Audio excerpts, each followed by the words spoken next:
Hey guys, this is Kamiguno, and today I'm doing a review for Arrow. So let's start talking about this episode. We have the introduction of a new hero slash anti-hero, Vigilante, and Oliver and the team are questioning how to really encounter this guy. That's really most of the episode. And in the end, Oliver once again finds out, hey, I'm not a killer. I'm not going to do the Vigilante way or this new guy, what he's doing.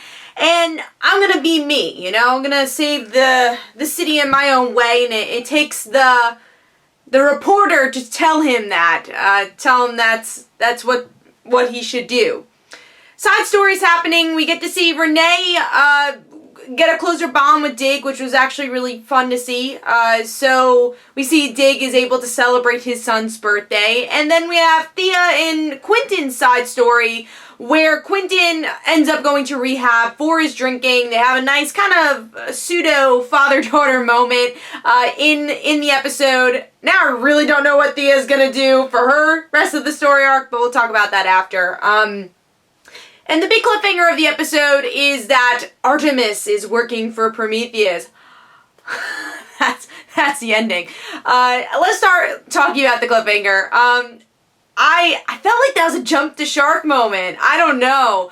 I mean, I get what they were doing with, if you've seen Young Justice, this is what the character is based on.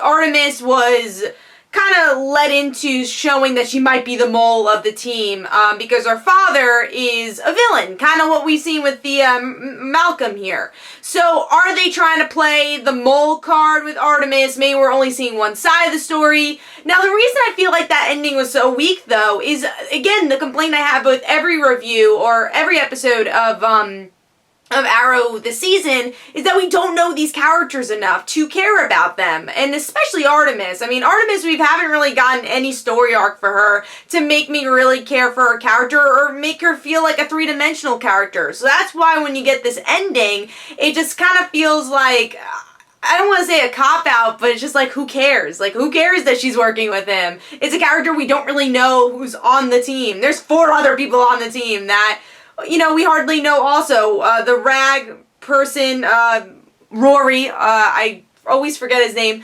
but Rory, he's also kind of two-dimensional, but at least he had some story with Felicity. I would say the 2 characters that obviously have the most dimensions is Mr. Terrific, because like I always say, he was in last season, so he feels a little bit more organic to the team, and they're trying with Wild Dog. I can't say I really care about the character, but they are trying to give him a story. He seems like more of the prominent characters to be in the new recruits. But yeah, the one with the least development was Artemis, and she's the character that you do the cliffhanger with. It just kind of felt weak to me. So, but I like the themes of this episode, but once again, it feels repetitive of things we've seen before. I mean, we've seen Oliver go through these hurdles. Should I kill? Should I not kill? What type of vigilante do I want to be? It's the same story over and over again every episode of this season. And that's been the frustrating part of Season 5, because Prometheus is so much in the background compared to Damien Darhk and Ra's al Ghul. He kind of feels like a Flash villain, except with, I mean, I guess you have mystery, but I don't know, yeah, he kind of feels like a big bad of Flash, where he always had those, the last minute or so, you learn a little bit about Prometheus, and you unravel the mystery a bit, but also those villains have superpowers, and I do have my complaints of the big bads in Flash too, but yeah, it doesn't work right now with Prometheus. I kind of wish we knew who he was, and that would build the story a lot easier. I understand they're trying to keep the mystery, but I don't think the mystery is worth it. So that's the big complaint. Vigilante, he was okay. I mean, his voice modulator was a little weird in this episode. I know that he's supposed to be the DA character. Kind of wish they built up more on the DA character. That way we could care about Vigilante. That's a theme. All these new characters we have that just kind of feel thrown and forced into the story.